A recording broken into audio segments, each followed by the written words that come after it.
Welcome to TalesFlix, where we believe every story holds a lesson and every challenge holds a secret strength. We're so glad you're here with us today. Before we dive into our story, we'd love to feel our community connection. Let us know where you're watching from in the comments below. Today, we have a story about family, legacy, and the true meaning of wealth. It's about a man who was publicly humiliated on the worst day of his life, only to discover it was the first day of his real one. As you listen, think about this. If you've ever felt this kind of pain, comment, "I understand." You are not alone in this space.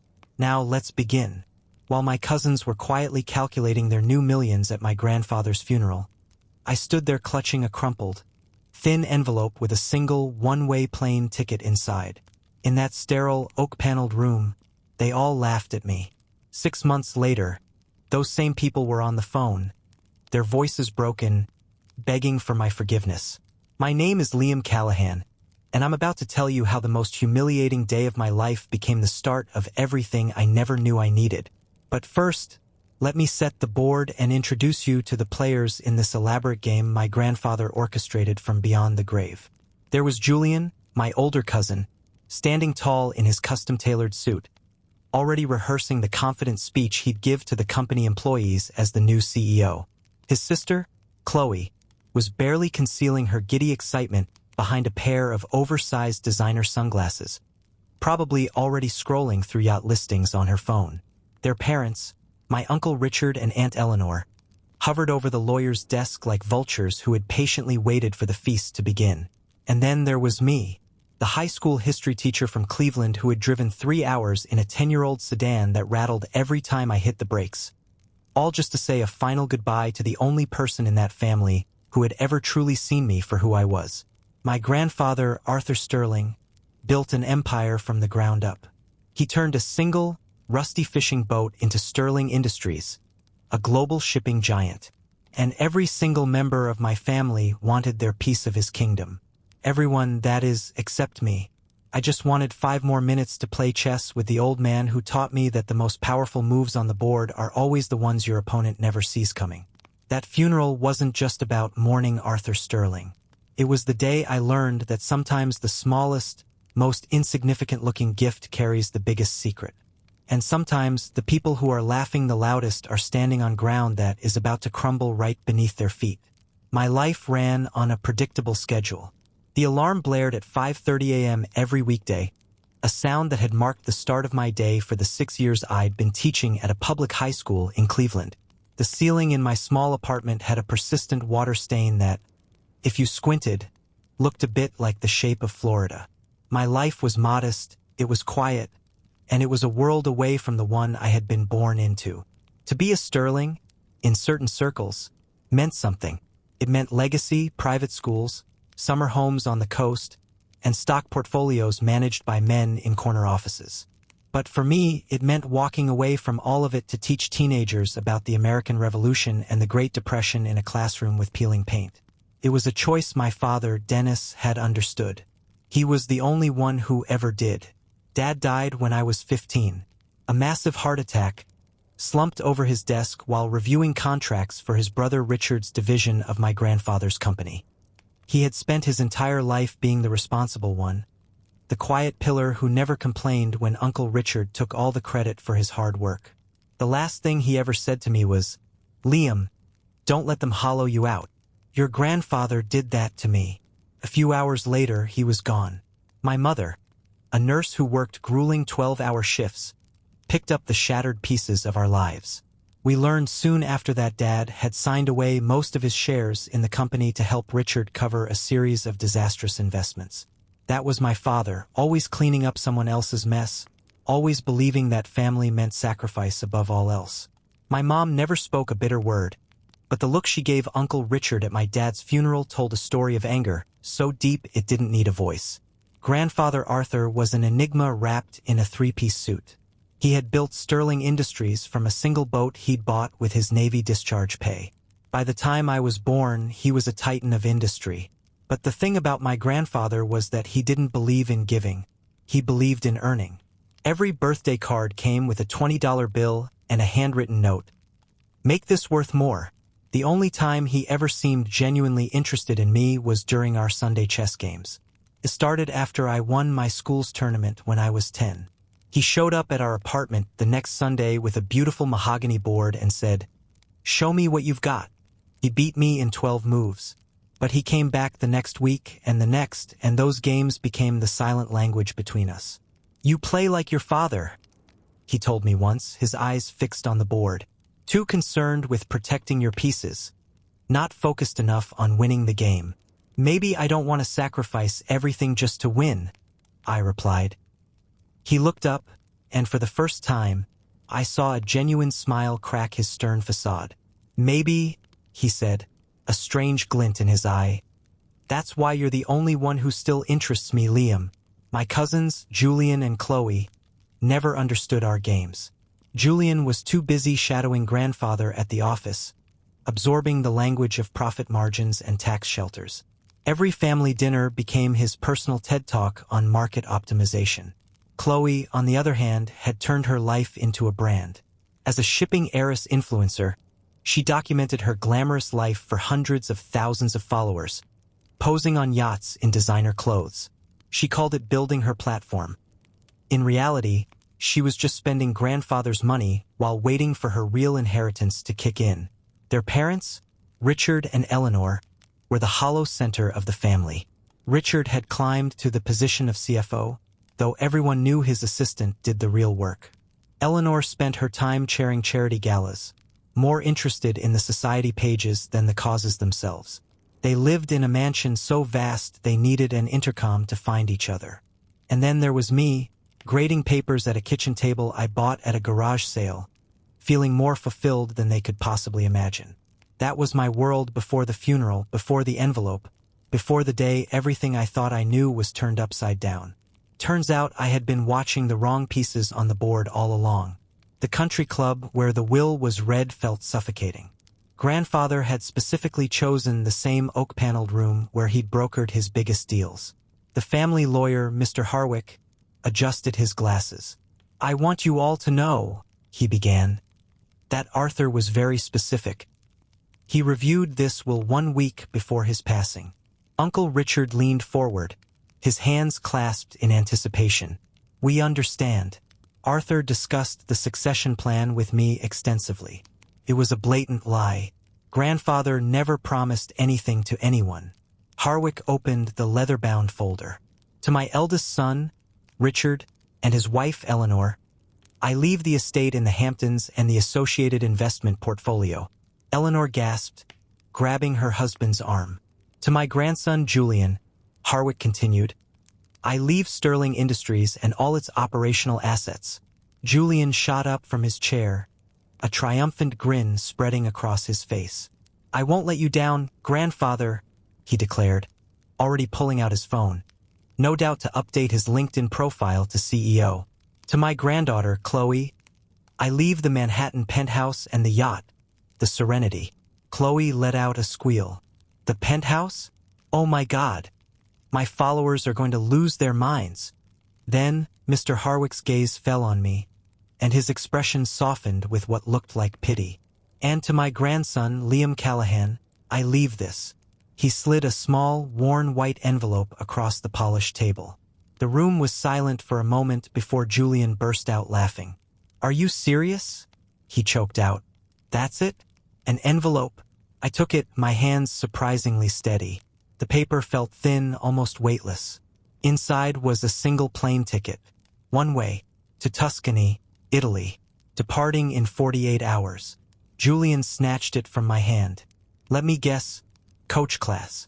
"Oh, this is perfect. The teacher gets a little field trip." Chloe was already recording it for her social media story. "This is actually hilarious. Liam, your face right now is priceless." Uncle Richard stood, straightening his tie with the air of a king who had just secured his dynasty. "Arthur always said you lacked the killer instinct for business, Liam, but at least he gave you a nice little getaway. It's probably his way of helping you process your grief," Aunt Eleanor added, her voice dripping with false sympathy. My mother, who had been a silent observer in the corner, finally spoke. "Is that everything, Mr. Harwick?" That concludes the distribution of assets, he replied, but then added, there is, however, a personal letter for Liam, to be opened only upon his arrival in Tuscany. A letter! Julian howled with laughter. What's it going to say? Sorry you're broke. Enjoy the pasta? Julian, that's enough, Richard said, though he was smiling. Liam chose his path. We should all be grateful for what we've received. I looked at the ticket. The flight details were so specific. Why Tuscany? Grandfather had never mentioned Italy. Well, I said, standing and sliding the ticket back into its envelope, I guess I better go pack. You're actually going? Chloe asked, genuinely surprised. My grandfather gave me a ticket, I said, looking each of them in the eye. The least I can do is use it. Uncle Richard shook his head. Sentimental fool, just like your father. That single comment solidified my decision. I was getting on that plane. Because they were wrong about my father, they were wrong about me, and I had a sudden, powerful feeling they were wrong about what grandfather had truly left behind. As I walked out, their laughter echoing behind me, I remembered Arthur's last words to me over our final chess game. The best moves, Liam, are the ones your opponent never even sees. The plane lifted off, and as Cleveland shrank into a grid of lights below, I felt a strange sense of peace. I was flying toward a complete mystery, with barely enough money in my bank account to cover next month's rent. But for the first time since my grandfather died, I felt like I was exactly where I was supposed to be. I thought about another one of his chess lessons. He had once sacrificed his queen, his most powerful piece, to win a game. I'd been stunned. Power isn't about what you have, Liam, he had explained. It's about what you're willing to lose to gain something better. Most people can't see past the immediate loss. That's why they never truly win. My cousins thought they had won everything. But as the plane headed east into the night, I had a feeling that grandfather's real game was just beginning. After a cramped, sleepless flight, I landed in Italy. The air was warm and smelled of pine and espresso. In the chaotic arrivals hall, I saw a man in a crisp black suit holding a sign that read, Liam Callahan. Your grandfather arranged everything months ago, the driver, Lorenzo, explained as he led me to a gleaming Mercedes. We are going to the Montelupo estate, in the heart of Tuscany. An hour later, we were winding through hills draped in olive groves and vineyards. We passed through gates that opened onto an estate so beautiful it took my breath away. A 3-story villa made of honey-colored stone, overlooking a valley of endless vines. As I stepped out of the car, the massive wooden doors of the villa opened, and an elderly woman emerged. She was elegant, with silver hair pulled back in a bun and eyes the exact same steel gray as my grandfather's. Tears streamed down her face as she walked towards me. Liam, Lorenzo said softly, meet your grandmother, Isabella Sterling. The world tilted on its axis. That's impossible, I stammered. My grandmother died before I was born. Your American grandmother did, Isabella said, her voice a melody. She took my hands. But I am very much alive, my dear boy. You have his eyes. Inside, she told me the story. They had met and married after the war, in 1947, and started a small vineyard. When the Korean War began, Arthur felt duty-bound to return to the States. He was supposed to be gone for 6 months. But there, he met another woman who became pregnant with my Uncle Richard. Unwilling to give up either life, he kept them separate, a secret held for over 60 years. He lived a complete lie, I said, my hands shaking. No, Liam, she corrected gently. He lived 2 truths. He loved us both. Then, she handed me a thick folder. Sterling Vineyards International. Valued at over $50 million, all real, all profitable. It's all yours, Liam, she said. He was very specific. Not Richard, not Julian. You. She played a video he had recorded a month before he died. His face filled the screen, looking more at peace than I had ever seen him. Liam, he began. If you're watching this, you trusted me. Good. Your cousins got what they always wanted. The appearance of success. But appearances are deceiving.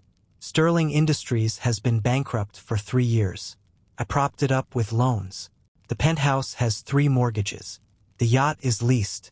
I gave them hollow prizes that only look golden from the outside. He leaned closer. But you, Liam, you never asked for anything. You chose purpose over profit. So, I am giving you what you never asked for, truth, family, and wealth that is actually real. This is your inheritance. A family that values hard work and a legacy built on substance, not lies. He paused, that familiar, sharp glint in his eyes. Oh, and Liam, your next move is yours. But my advice? Julian will call you within a month, begging for help. Be kinder to him than he ever was to you. That is what makes you the better man. Checkmate, my boy. The screen went dark. The call from Julian came exactly 23 days later. His voice was stripped of all its arrogance. Liam, it's all gone. The company's bankrupt. Dad lost the house. It's all a sham. I'm sorry to hear that, Julian, I said, and I meant it. No, you're not, and you shouldn't be, he replied, his voice cracking. We were horrible to you. He left you something real, didn't he? Yes, I said. Good, he whispered. You deserve it. You were the only one who ever really loved him. I made Julian an offer. Manage the U.S. distribution for our Tuscan wines. A salary, not ownership. A chance to earn his way back. He accepted. Chloe, after swallowing her pride, now runs our marketing from Rome. She's selling something real instead of just herself. And for the first time, she's happy. My mother lives in a small house I bought for her in California, where she finally has time to paint. And me? I still teach history. But now my summers are spent in Italy, learning the wine business from my uncle and cousins, the family I never knew I had. My students find it endlessly amusing that their history teacher owns a sprawling Italian vineyard. The other day, I was playing chess with my Uncle Matteo when he said something that made everything click into place. Your grandfather always said the winner isn't the one who takes the most pieces, he told me, but the one who knows which pieces truly matter. That crumpled envelope wasn't just a plane ticket. It was an invitation to discover who I really was. Grandfather gave my cousins what they valued. He gave me what he valued. He taught me that the best inheritance isn't what you're given, but what you're trusted to continue. The game everyone else was watching was just a distraction. He made sure I was the only one invited to play the real one. Host/narrator. An incredible story of hidden truths and the real meaning of legacy. It really makes you think, doesn't it? We would love to hear your thoughts in the comments below. What would you have done in their place? Do you think they made the right choice in the end? Can you relate to this story? Drop a red heart if you've been there. And finally, comment one word that describes how this story made you feel. If the story resonated with you, please hit that like button. Your like helps these stories find their way to someone who might need to hear them. And don't forget to subscribe to TalesFlix and turn on notifications, because every ending has a lesson, and you won't want to miss what's next. Thank you for being here. Remember to be kind, both to others and to yourself. We'll see you in the next story.